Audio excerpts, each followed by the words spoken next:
Ed's going to tell us and talk to us a little bit about what the government and the financial institutions don't want us to know about our finances. So welcome to another episode of Brand Evangelism, the Brand Evangelism podcast, and I'm with my friend Edward Pereira. Perfect. Not Carrera, but like Porsche Carrera. with the P. With a P. And not spelled the same. And not spelled. Sort of. and Ed is kind of one of his many traits, one of his many pastimes or fascinations or occupations is in the world of finance. So he's got an amazing story. I'd like just to have him share a little bit about his backstory and then how he got involved in this whole world of finance and kind of where he's going. So Ed, welcome. Yes, thank you. Thank you for having me. Appreciate it. Thank you. So, yeah, fascinating. So hopefully somebody finds it fascinating. I think it's fascinating. But yeah, I go rewind the clock. I was recruited to be part of government agencies. I'll put it that way, and explained. If you told us, you'd have to kill us. So. That's true, and nobody would see the podcast and benefit from everything that you teach. So I don't want that to happen. Right. So we'll just call it agencies. Right? So. And it was explained to me that the world was black and white, and it was all good and bad, right? And that we were the good, they were the good guys, right? And there was bad guys out there that were trying to be bad guys. Yeah. Okay. Yeah, that was then. Okay. This is now, but I'll get to that point. But yeah. But it was explained to me that there's a lot of bad out there, but we're the good guys that are trying to help. Hey, come help us. So that's sort of the anecdotal how I got involved in the agencies. Okay. And what I realized, fast forward, and I spent as a government contractor and then an actual Fed agent, federal agent. It was 32 years in total, and it passed like that. Right. I mean, when I tell people, I was 21 a minute ago.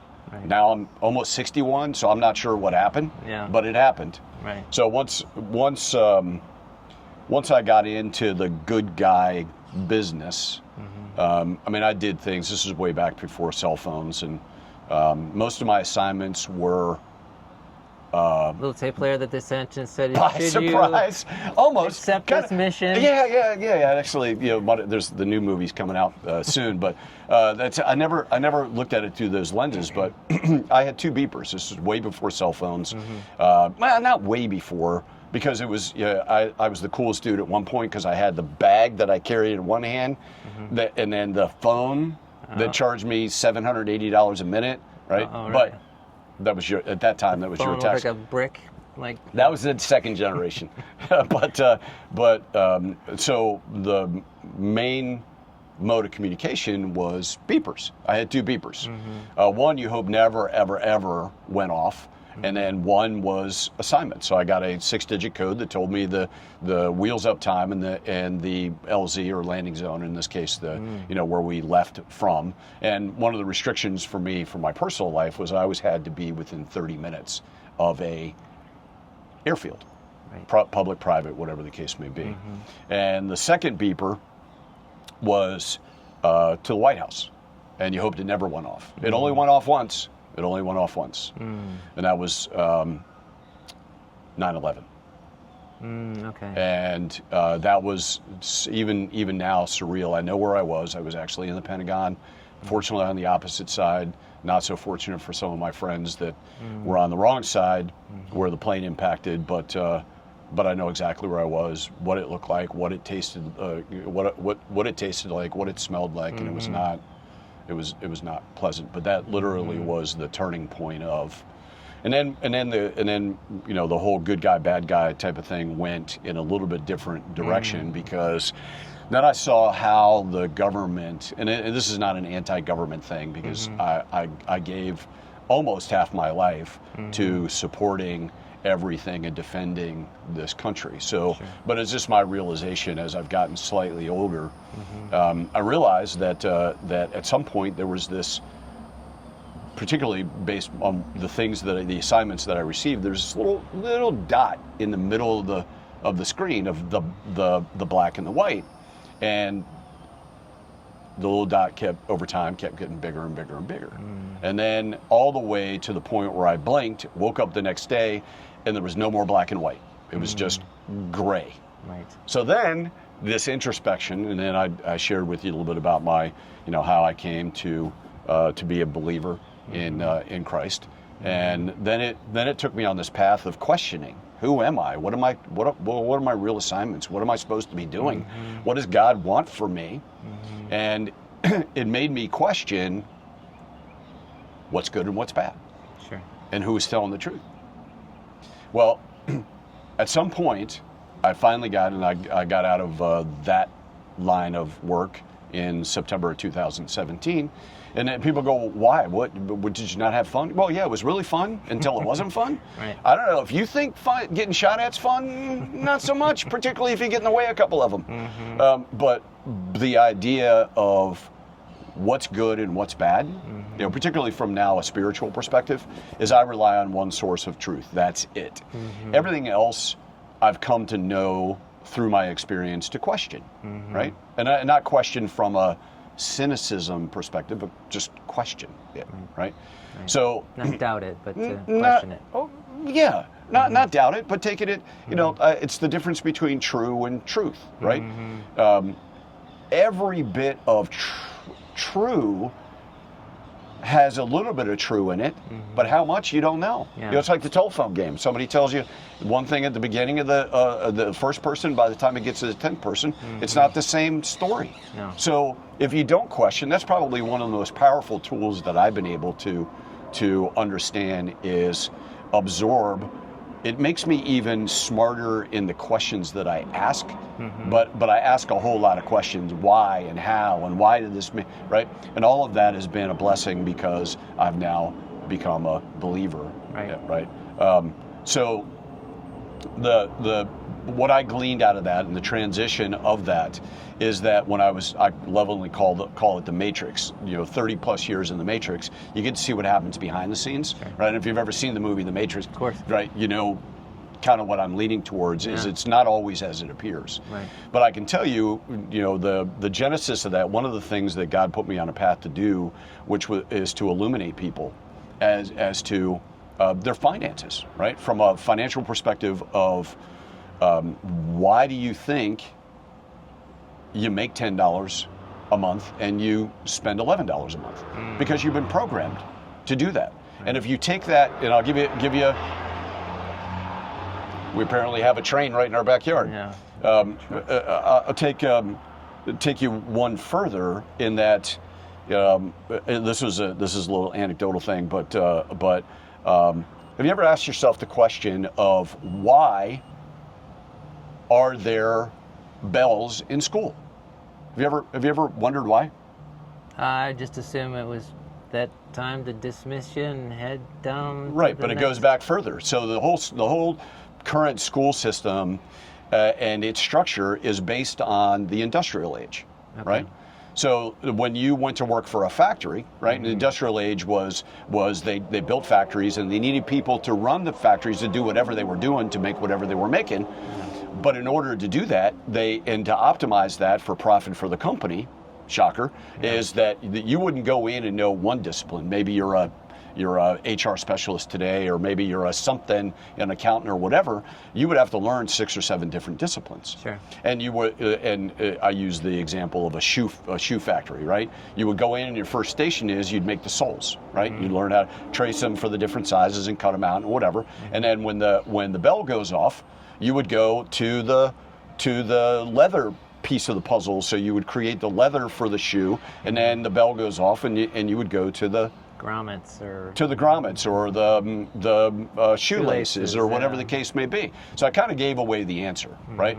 The reason why there are bells as it relates directly to the industrial age. You knew when the bell went off, you had to go from one station to the next. Well, translate that to school. Kind of makes sense. Right. Yeah, you're learning math, and then the bell goes off, and then you go to learn social studies.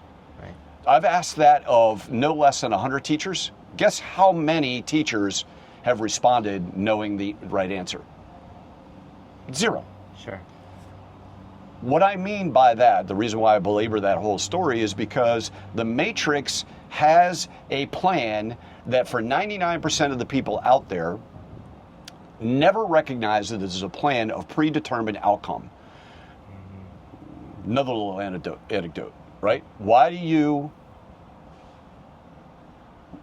were always in modern, recent, the last 20 years, you were told you really couldn't succeed unless you had a 4-year degree.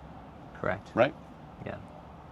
But then fast forward to the last couple of years, and a 4-year degree is not enough. Mm-hmm. If you're not an MBA or an advanced degree, or you don't have 12 PhDs, you're not going to make it in this world. How do you think you're going to differentiate? Why do you think that is? Because the establishment of all of these universities, why does Harvard have $30 billion in endowment? Mm-hmm. Where do you think that came from, right? Mm-hmm. From the establishment that wants to teach you how to be productive, but not be productive for you from an entrepreneurial perspective, but be productive for somebody else. Mm-hmm. You're always, doesn't matter how smart, putting you in a position where you are not in control of your outcome, mm-hmm. and you just go to your job. Well, how do you spell job? J-O-B. Have you ever heard the anecdote, just over broke? That is a truism from the government that laughingly made this thing into an acronym, which, the government makes acronyms for acronyms, right? But it stands for just over broke, right? Okay. And it's an inside joke from the Matrix that's what they teach you, to be just over broke, right? Unless you think outside the box. And the best way to think outside the box is to understand what's in the box, right? Which is, going back to what we teach, is, the company is financial intelligence, the number 4U, all the things they don't want you to know about your money. And so go back to the, start blending it together. Ask questions why you're there. Mm-hmm. Ask questions as to why you're being told to save or invest, or whatever the case may be. Mm-hmm. Warren Buffett said, poor people are poor because they spend all their money. Mm-hmm. Middle class people are poor because they save all their money. Mm. Wealthy people are wealthy because they invest all their money. Mm-hmm. The wealthy are wealthy not because they have figured something out, but they've never been stuck in the matrix of learning how to be just over broke, mm-hmm. or learning how to just create for somebody else, mm-hmm. right? God was a creator, and he made what? Creators. Mm-hmm. So why are you not out creating? So it's a weird transition, and I know I'm taking you all over the place, but the idea of, I was one of those in the matrix that I'm like, well, they said everything's good, so everything that they say and everything they do is got to be good, right? Until I ask why. Mm-hmm. And so, moral of the story is keep asking questions as to why. But we teach people. People often ask what I do in a nutshell, and I can't even break it down into 30 seconds because here now we're 5 minutes in, mm-hmm. at least. Mm-hmm. But the origin and purpose of the company is to teach you all the things you don't know mm-hmm. about the current financial environment that you're in. And all of the little, there's 1,000 little things I could share, mm-hmm. But the reasons why you don't think out of the box is because you're programmed not to think out of the box. Sure.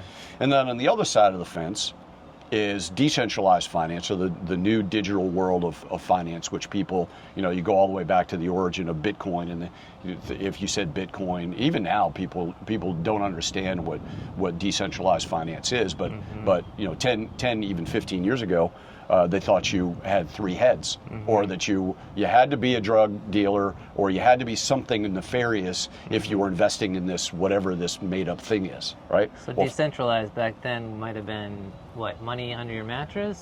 Decentralized finance then was money that was off the grid, but still the source of the money came from the matrix, right? So it wasn't really decentralized. Okay. But if you were to, if from a transactional perspective, if you went and bought whatever you bought with your money, or traded a gold coin for it, or whatever the case may be, that was sort of decentralized finance because there was nobody in the middle.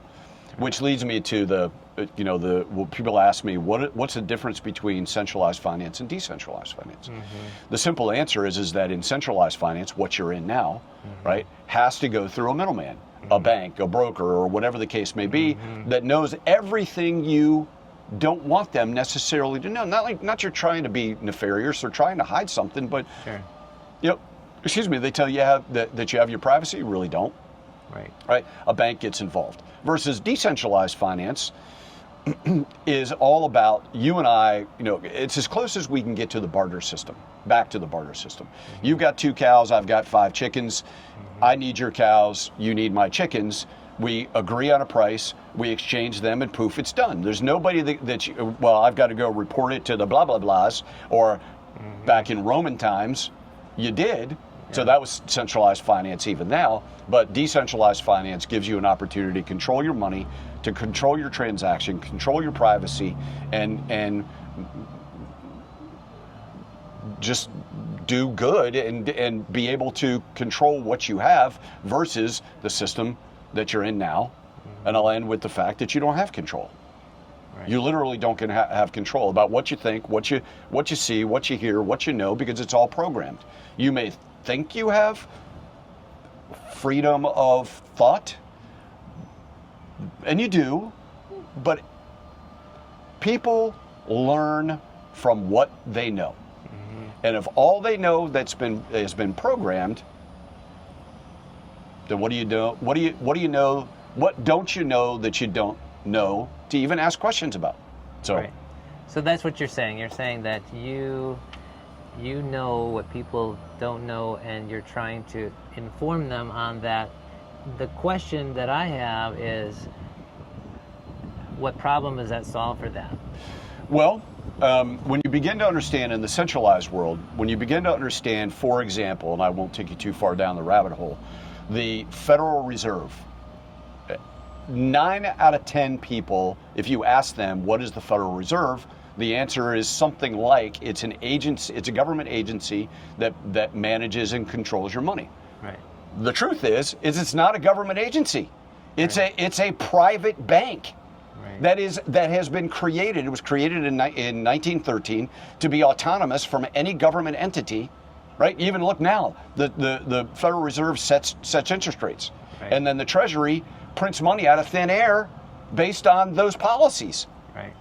So, if you think you have control of your finances, no. When the government says, "Oh, we're going to run out of money, we have to raise the debt ceiling," let's cut through the crap. Let me tell you what they're actually telling you. They're actually telling you that they're going to contact the Treasury and they're going to fire up the money machine to make more money, to put it into circulation. Right. Except for, what's the money backed by? If you ask the government for its official, or go look it up on YouTube, what backs the U.S. dollar? You know what the answer is that they give you? The hope and faith of the U.S. government. And it's not just U.S. government, it's many countries, right? I don't know about you. My hope and faith does not rely in the government, right? And its valuation. At one point, the U.S. dollar was tied to gold, and then one point it was tied to silver, and then now since 1973-ish, it's backed by nothing. Right. Don't you wish you had your own personal money machine? Yeah, well, I got a little bit more a month at the end of the money. Let me just fire up the machine. That's exactly what the government does. No kidding. I mean, I present it in a very joking way, but those are the kind of things. And whenever I give a talk about, the top 5 things that you don't know about your money in the current system, is people come away scratching their head and they're like, why would they not tell us that? Well, another simple answer. If you knew all of that, would you be out of their control or in their control if you didn't know it? It's all about control. Because if everybody were rich, where would the rich be? So I could go on and on and on, but it's a fascinating, particularly what I know and what I've learned over that 3 decades plus. It's fascinating to me. But one of my assignments is to teach people. And financial intelligence for you is a educational platform, right? Okay. We simply put the information out there. You can believe it or not believe it, but if you do enough research on what I'm sharing, I mean, I'm giving you the punchline, and you can go look at how we got there. Every single time you will get to, because I'm simply providing you facts. It's not my interpretation. I know it's kind of in a sarcastic presentation, but ask more questions. You're being lied to. Yeah. So I think the question I have is it once you have this knowledge, right, are you going to be able to save more money, keep sending your money to the government via taxes? Like, I think because a lot of people talk about finances and the way that they're going to make you more money, right? But it sounds like you're outside of the way most people tell you that you're going to make money. So far outside that I have to say that, you know, all the things that I share, and it's disclaimered on the platform as well. I'm not giving you tax advice. I'm not giving you legal advice. I'm not giving you financial advice. I'm not giving you marital advice. I'm just telling you facts. I'm not certified in anything other than what I've shared with you, where I got the experience from, where I gathered the information from. Right. And it would do me no good to further put you in a position of disinformation. It is of huge benefit, and it is my goal to share these factual tidbits and details. We have a lot of courses that allow you to get into detail about it, to really understand why. But with the whole purpose of as I talked about, you know, there's two sides. There's the decentralized, which we teach you what you don't know that you don't know. Right. And on the other side, there's this new world of digital finance that people, you know, think. I talked about the Bitcoin piece of the puzzle. People are scratching their head going, it's got to be a scam, it's got to be a scam. Guess what? The government's come out and said, we're creating, as a matter of fact, just yesterday, I think it was New Hampshire, at a state level, announced that their I want to say parliament, but their legislature came out and said that the state is is creating a digital reserve, or a Bitcoin reserve, actually a cryptocurrency reserve. Okay. But you've heard it talked about at a government level, and it's really going to exist. So, going from the 2008 spectrum. People got to be crazy. They got to be drug dealers. They got to be, you know, they're investing in this made up stuff, right? When people don't know that Bitcoin was actually issued at 6 cents, right? And it's been as high as $108,000. Now I think it's today just topping over 100,000, right? Would you like to be one of the crazy ones that they looked at? With 6 cents. Yeah. I would have. Well, where does it start and end, or can not end? Where does it start and continue? Yeah. It continues through education. And so on the decentralized piece of the puzzle, we're illuminating those things that are coming to market that are becoming tangible, right? Bitcoin as an example, and I'll end with this, right? Bitcoin has a finite amount of 21 million coins, or 21 million tokens, versus what I shared with you, that when the government decides that they want to print more money, they just print more money. There's no limit on what they can print. And I could mention debasement, which is the devaluation. Every time they print money, your purchasing power goes down, let alone you couple it with inflation that they talk about. They don't really tell you that the CPI, the Consumer Price Index, which they judge inflation on, is all manipulated too. So these are all of the rabbit holes and all of the things that they don't want to teach you. Where in the decentralized finance, because it's on the blockchain or other secure means of recording, immutable, which means it can't be hacked, it can't be changed. Once it is, it is. So going from a fiat system, you probably heard of fiat, and I'll ask you a question in a second, going to that is totally made up, to something that is structured for the success, but the success of all, not just the small group, right? And the government for a very long time has been, oh no, that's good, that's no good, that'll never be allowed because it takes control out and puts control in your hands. But the word fiat, you've heard fiat currency, right? I do not know what fiat currency is. Okay, fiat currency is the system.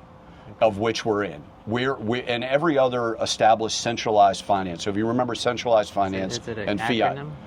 Fiat, nope. It is a word in Latin. Okay. Its definition is, it is as it is by authority. Let me pull away the layer of BS on that. It's made up. Okay.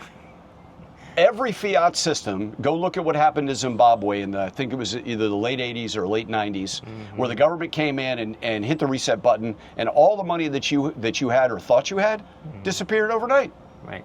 Because it was made up. Yeah. And by the way, a fiat centralized system in all of history has never survived. Why do you think ours will? Or maybe it won't. What are we doing differently? We're doing the exact same thing. It's built on the exact same architecture. Right. So all of these things, I throw out these anecdotes, but all of these things are based on fact.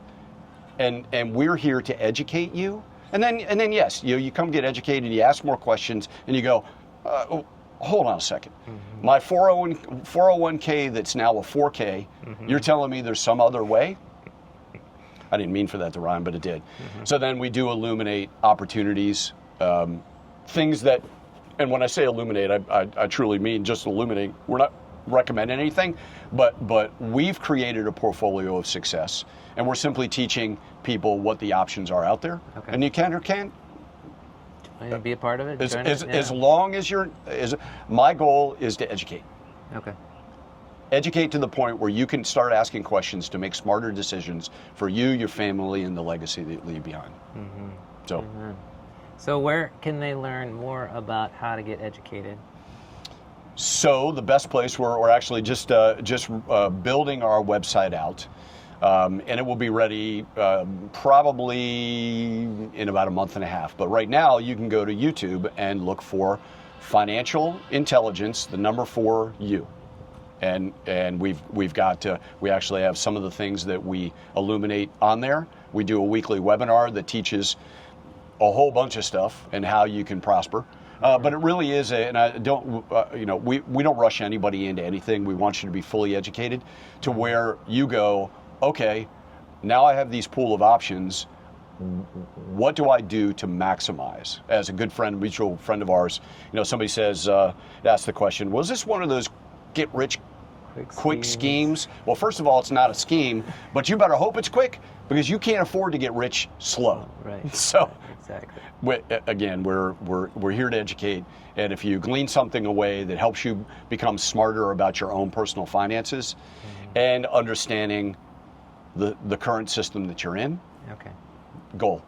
So Financial Intelligence, the number 4, and then YOU, or just the letter U. So Financial like Intelligence, correct. But for you, because it's already a long enough URL. So Exactly. Financial Intelligence, the number 4U.com, or at Financial Intelligence for you on YouTube. Okay. Yep. Okay. Yeah. Fantastic. Thanks, Ed. This is absolutely awesome. So you can tell I'm slightly passionate about what I do. It not only illuminated things for me and the prosperity of my legacy. Shoot, I'm going to be 61 years old. I've got a little 10-year-old, right? So I certainly, from a spiritual perspective, want to teach him how to prosper. And then hopefully he runs his mouth on YouTube to somebody else and teaches them. And then it's all good. It's a blessing. Yeah, absolutely. Yeah. Thanks, Ed. Yeah, so grateful. Thank you, Tim. Absolutely. My pleasure. My pleasure. And I hope this has been helpful. If you have any interest in figuring out what this matrix, the financial matrix, is all about, Edward is your guy. Yeah, don't not ask questions. Ask questions. Ask questions. Thanks again. Take care. Appreciate you. Thank you.